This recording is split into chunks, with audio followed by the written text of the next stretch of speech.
It's time to get your morning started with the news you need to know. News update. This is what's trending with DJ and PK. Hashtag NBA. Screen, there you go. Looking, finding, Durant, fading, Durant, hitting. Kevin Durant owning Leo in the first half. Michael Jordan photo that I have, my first one. Oh! What a pass, what a finish. Kevin +1, and LeBron is controlling everything. Yeah. Full maestro. Okay, Brian. Final dagger for LeBron. You still got to put points on the board. Curry, stop it. Oh, no, look at that. Don't you do that. Don't you do that. Stop. The United States begins their Olympic basketball run with a blowout. A laugher. 110-84 over Serbia. Kevin Durant is back. Last time you saw him in international play, Greg Popovich, the head coach, was saying, thank goodness for Kevin Durant. He's why we won the gold. They had to squeak some games out there in Tokyo, but they did it, and Durant was the star. He didn't play in any of the 5 exhibition games. The U.S. had close games. But he came in, and I can't say it's a make-or-miss league because, well, it's not a league. But it's a make-or-miss tournament, and Durant made him. 8 straight shots, 5 3-pointers, too much firepower, and 84 points is acceptable. If they hold people under 80, they're going to win the gold. They're going to win every game they hold people under 80. They got too much firepower. And if they shoot it like that, they don't have to defend. But they're probably not going to shoot it like that 6 games in a row. But one down. They beat Serbia, and LeBron James, 21 points, 9 assists. He was really good. The Joker had 20 and 8, and it didn't matter. There's just too much talent, and the U.S. was on. 110 points is always going to be a winning number. So, Durant, LeBron, Steph Curry, got a lot of championship experience, got a lot of firepower, and the U.S. wins the first game. Coming up now, they play South Sudan tomorrow. And they just played a 1-point game with that team, so they ought to roll, quite frankly. They ought to be motivated, fully focused. And there's no indoor gyms, it turns out, in South Sudan. A little bit of an advantage for the United States. Not exactly a fair fight. You would think the U.S. rolls again. Meanwhile, back in the NBA, Phoenix Suns bolstered their guard line with the signing of Tyus Jones. 1 year, $3.3 million. He gives Phoenix a true point guard, something they lacked last season, so maybe that'll help. They've got the stars. Can they fill in a solid rotation around them, or are they just looking for guys off the street? Yak, come on down. We heard you got a nice baseline jumper. You got to play for the minimum. That's pretty much all I can offer. There it is. TNT sports commentator Charles Barkley said he would consider offers from NBA partners ESPN, NBC, and Amazon if the remainder of his 10-year contract is not honored by TNT. Hard to believe TNT is going to want to pay him. They're going to put him on hockey broadcasts. They're going to put him on baseball broadcasts. Going to give him the Charles Barkley show 5 nights a week. I guess you can't rule any of that out. Yaxon rolling his eyes like, it's pretty funny. It's pretty wild. Why not? That's the thing. Put him with Brian Dunseth on the U.S. men's national team broadcast. He could be a pretty good commentator for a lot of sports just because he's such a, and I say this lovingly, a loudmouth. Kind of funny to see him do that. Or, yeah, as you said, maybe do a Charles Barkley show. Let him go and pontificate on all things culture and sports. I don't know. Do something, but you got to pay him a bunch of money, so you're gonna have to find a way to utilize that. Yeah, that's a lot of millions for a lot of years. But if he does become a free agent, there will be a bidding frenzy like no other. He was never gonna retire. No. Somebody, I can't remember which player it was, said at the time. Somebody said Charles is up in his feelings right now. He's not gonna retire. And here we go. Right? Exactly.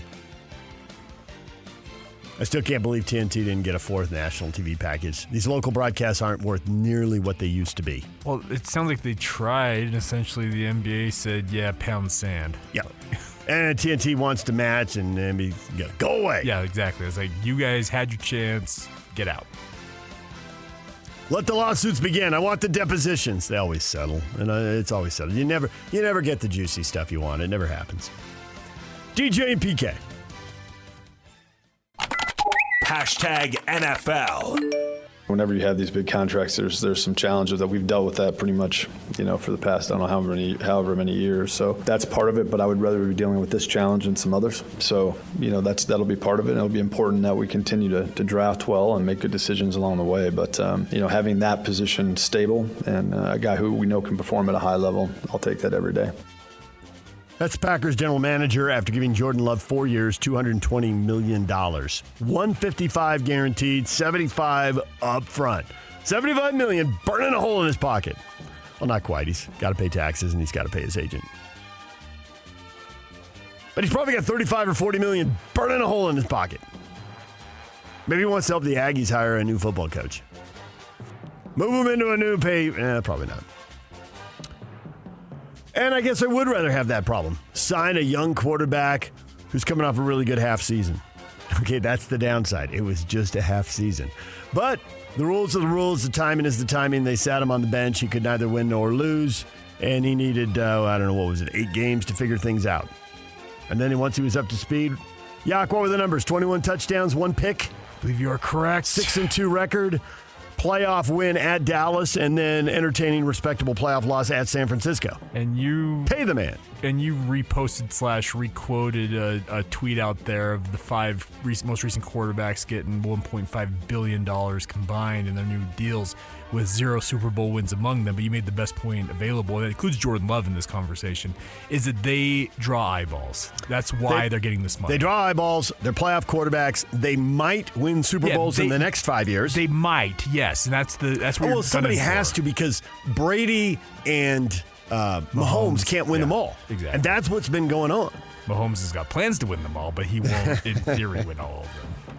Stafford got in there. He got one.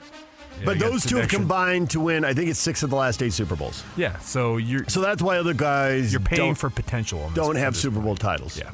And I really think Joe Burrow's the best quarterback that hasn't won the Super Bowl.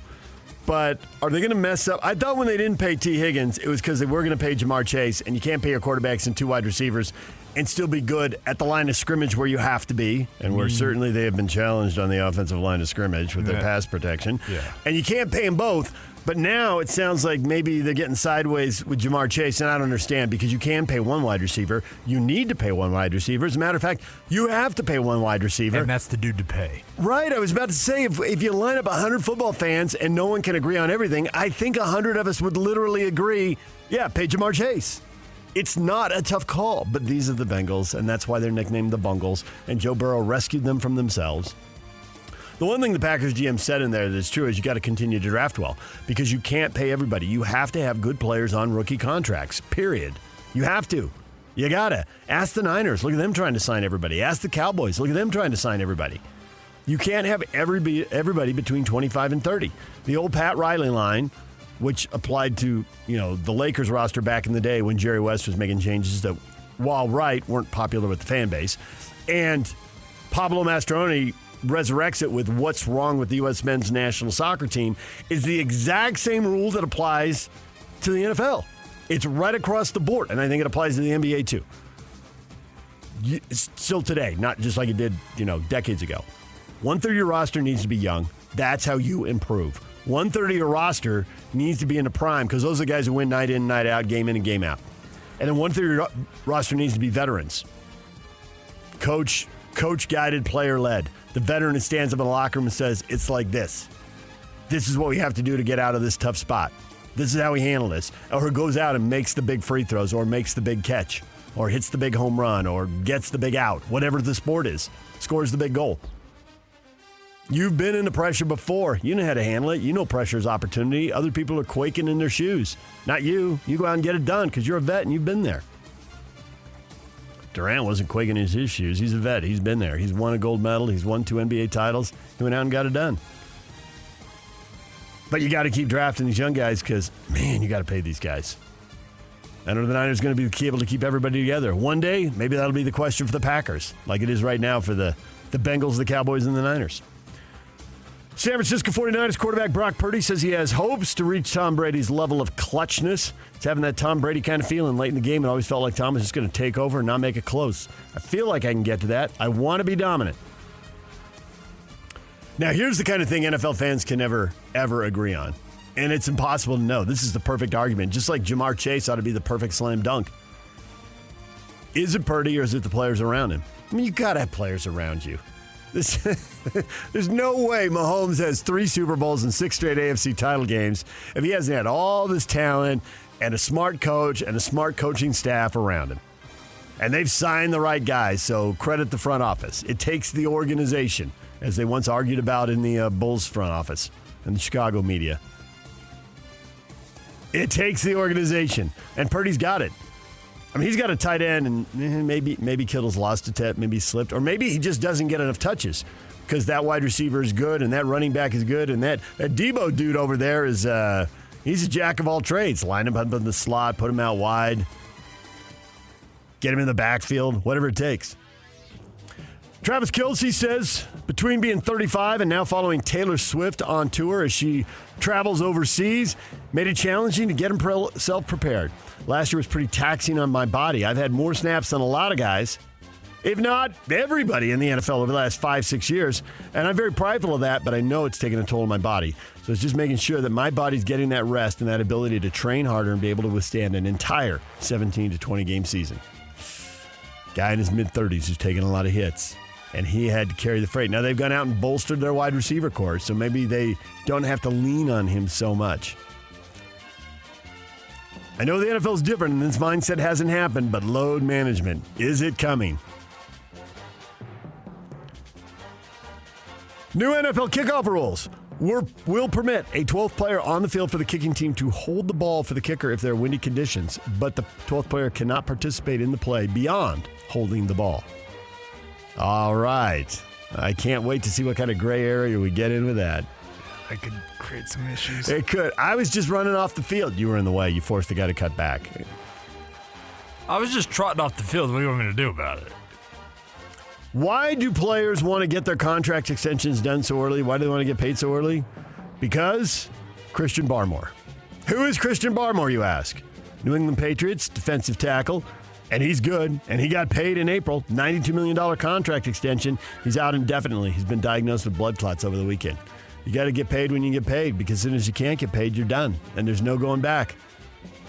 It's a good thing he got that extension done. Blood clots. How do you control that? Doctors, medication, serious. And he has a health teammate, issue. Their starting center, I think it's Davis Andrews, who had blood clot issues 10 years ago, overcame them, has been a stalwart for a decade now. So there's you're saying there's a chance. Yeah. So, and apparently their training staff there in New England has been really on top of this. So DJ and PK. Hashtag college football. The settlement of a trio of lawsuits by the NCAA will impose roster limits on each sport sponsored by the association rather than a set number of scholarships that could be divided up among the athletes on the roster. Schools can opt to allot full scholarships to each roster spot if they choose. College football roster sizes will be trimmed to 105 players from 123 currently. Now, right now, you would assume, if you've been following college football, 85 scholarships, 20 walk-ons. Now you can have 105 full scholarships. But we were already seeing people get around the rules. It started with BYU and the NIL deal they signed to get all the walk-ons the equivalent of scholarship money. So we were already in a huge gray area. And now Ohio State and Alabama and Georgia will have 105 full scholarships. And go. Now, are those walk-ons, the same kid who used to be a walk-on now gets a scholarship? Or is this a kid getting scholarshiped who, because he couldn't go to school 1, 2, or 3 in the polls, was going to school 12 or was going to school 20? Or was he going to a group of 5 school? Because playing time is really important. And we've seen guys go different places to play. So I don't know that you're going to be able to get that quarterback who was the backup. Correct. That isn't going to work. But how's it going to work at linebacker or a defensive end or at safety? Well, and all TBD. But I think it's just the same kids switching rosters. Possibly now the kid who was on scholarship at Fresno State or San Diego State is going to end up on scholarship at USC or UCLA. Maybe a kid who was walking on at Utah gets a scholarship at Utah, but maybe gets a scholarship at Utah State. I don't know exactly how it's going to flesh out. Well, and the other thing about this is it's cutting more than 20 roster slots you've had with these walk-ons. And Dabo Swinney, he said it last week, he said coaches never been more united in trying to avoid getting rid of walk-ons because he started his career as a walk-on. There's that emotional thing. Yeah. But the thing that's going to save it is opt-outs and Game 12 and bowl games. Yeah, so and what's going to happen there? Now you get to the end of the season, the injuries are piling up. Correct. Guys are going to the transfer portal, especially if you've had a coaching change. To me, that was the strongest point. I know he was a walk-on, and it's emotional. Yeah, well, the Big East was emotional, and it's dead. And the Southwest Conference was emotional, and it's dead. And the Pac-12 was emotional, and it's dead. So I got your emotion right over here. Sure. And then I got a pile of money over here. Everybody's walking away from the emotion to the money. And we're talking college football here. But not being able to play bowl games when we've already seen teams running third-string quarterbacks out there who've never taken a snap, and in some cases do pretty well. But in other cases, their team gets beaten. They just can't possibly move the ball, and it's dreadful, and everybody can tell in the first quarter, and a lot of people knew on Tuesday. So what are we doing here? Well, in the next decade, because it's part of this trio of lawsuits, the revenue sharing, the $22 million beginning next year, DJ, it's going to expand by more than $10 million. It's expected to be Well, of course it is. It's expected to be $33 million. It's going to be Major League Baseball, and there's no salary cap. That's exactly what it's going to be. Until they're employees and they collectively bargain, I don't see how they're I'm not a lawyer. I wasn't pre-law on Friday nights in college, but I don't see how there can possibly be a collective bargaining agreement and a salary cap until they're employees. And the schools are fighting that tooth and nail. So this still all comes down to the schools and their lawyers. And the other thing now is way above the coaches. So I get why the coaches are united and frustrated. Sure. I totally get it.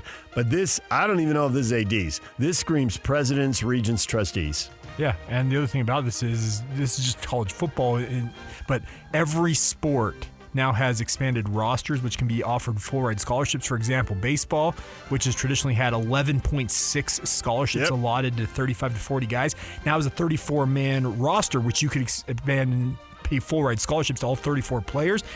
The estimated total price tag, if you want to add all these full-ride scholarships, somewhere between $10 and $20 million annually. It just feels like we're going to see more sports cut. That's it. I don't see how it goes any other way. Who's going to go to 34 baseball scholarships? Well, Vanderbilt, because it's the only thing they win at. The SEC and the SEC is going to overall, follow. And this has been true. I don't even know. I remember Chris Hill telling me this 25 years ago. And it's been true that long, and I don't know how long it was true before Chris told me. So 30 or 40 or 50, I don't know. He said the SEC sponsors a minimum number of sports and then tries to be great in every one of those sports. The Big Ten tries to play a lot of sports, have a broad-based program, and you look, he says Big Ten schools are going to have 20-plus, in some cases 30-plus sports. And Stanford has the Big Ten mentality. They're like 34. The Pac-12 didn't have as much money, so it didn't go quite as big.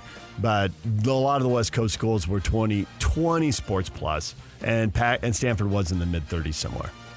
And how are you going to pay all those? How are you going to do that? I mean, I guess Stanford can and Harvard can. You know, tell me who's got the multi-billion-dollar endowments. They can if they choose, but they may not choose. And I don't see how everybody else is. I mean, even the Big Ten, with all the money they're getting, I can see sports going away. And it's horrible PR.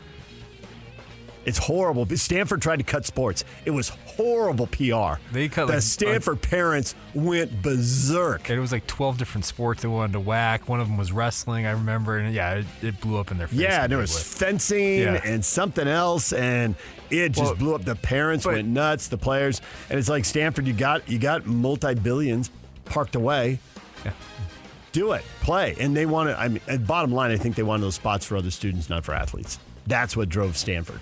Yeah, but there are going to be schools that don't have Stanford money correct. who are going to be faced with these decisions now, and they're going to cut sports. Yeah, and that's the thing. You're seeing expanded track rosters in terms of the available scholarships that can be paid out. Every sport now has an expanded opportunity for scholarships, but as you mentioned, schools are not willing to pay all that money. But for every Southern Utah dropped baseball, right? Yeah. For every Southern Utah that drops baseball, is Alabama's adding 27 scholarships. Now, how many schools ultimately are going to do that? And so how is it going to affect athletes in that sport? Now, in other sports, that aren't as high profile as baseball, athletes are going to lose opportunities, it looks like. But it is an interesting thing where a school like UVU, hey, why don't we go all in on wrestling? Why don't we make our name in one sport? We're not playing football. Let's go here. Let's zig when everyone else zags. And maybe we'll see some schools do that. Long Beach State did that in baseball a long time ago and had a good program for a long time. Slipped a little bit, but the Dirtbags. DJ and PK. Hashtag Major League Baseball. 0-1, that is crushed. Deep right field, to the seats it flies. He put some anger into that swing. It's a 3-run home run by Matt Olson, and the Braves lead 3-0 on the home run by Matt. What a huge swing for Olson. Ground ball hit left side. Adames has it, throws it to first, not in time! He's safe!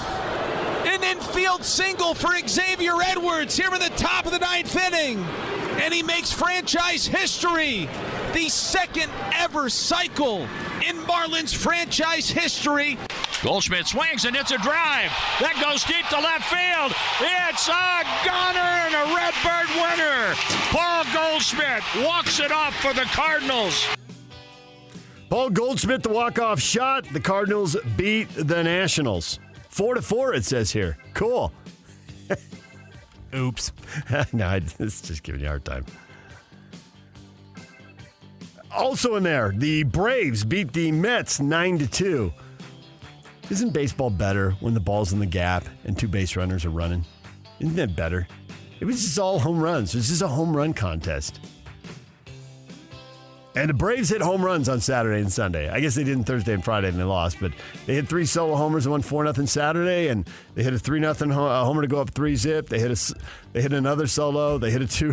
It's just, if you hit a home run, you win, and if you don't, you don't. And away we go. 9-2 the final. The Braves win. They've got the first wild card. The Mets are trying to hold on to the third. This is what baseball wanted. They've got 6 teams fighting for 3 playoff spots. I don't know. Are we counting the Giants or not? Can you be in the wild card race if you're under 500? There's an old Monty Python skit. I'm not dead yet. Well, you are too. Boom with the frying pan, right? But with the expanded playoff field, it allows these teams to stay alive. And you're right. I love the symmetry at 2. I was fine with the first wild card. I was fine with the second. The third is too much. I know it's TV money, so I know why they're doing it. But the third is too much. And honestly, the Giants, I guess you could argue they'd still be in it if there were 2 wild cards. I mean, they'd be 4 games out of that. So now they're 3.5 games out of the third wild card. Giants win yesterday. They beat the Rockies. Mike Trout, 2 innings of rehab in Salt Lake. People were excited. Let's go see a future Hall of Famer. He has the knee flare up. He leaves. And then they announce, okay, it's just scar tissue breaking down. He heard something pop. So, it freaked him out. If you hear or feel that, it should freak you out. That's it. And it was tearing scar tissue, which is as old as time. I can remember when my aunt complained about it decades ago because she had a knee issue. She had all of his speed, none of his power. That was her problem. And so you're thinking, all right, come on back. Well, now they announce, well, he's just going to rehab and then he's going to play. He's not going to go to the minors and rehab. So now we don't get him. I spent the whole weekend. Come on, let's go. Let's get an announcement. Trout's coming back. And then came word, yeah, he's not coming back. So there's that. Bees did make it 10 straight wins. They sweep a 6-game series from El Paso 5-2. A couple of great comebacks. One of them a dropped fly ball out in right field with the winning run score. The Bees have won 10 in a row. They finished in last place in the first half of the season, and now they're in the second half, the way they split things up in the minor leagues. And they're in first place. They're 18-9, right in a 10-game win streak, and 13 out of 14. They're off today, and they're at Tacoma tomorrow. DJ and PK. Hashtag Golf. Jonathan Vegas snaps a 7-year winless drought. A birdie on 18 to win the 3M Open. Over Matt Greyersman.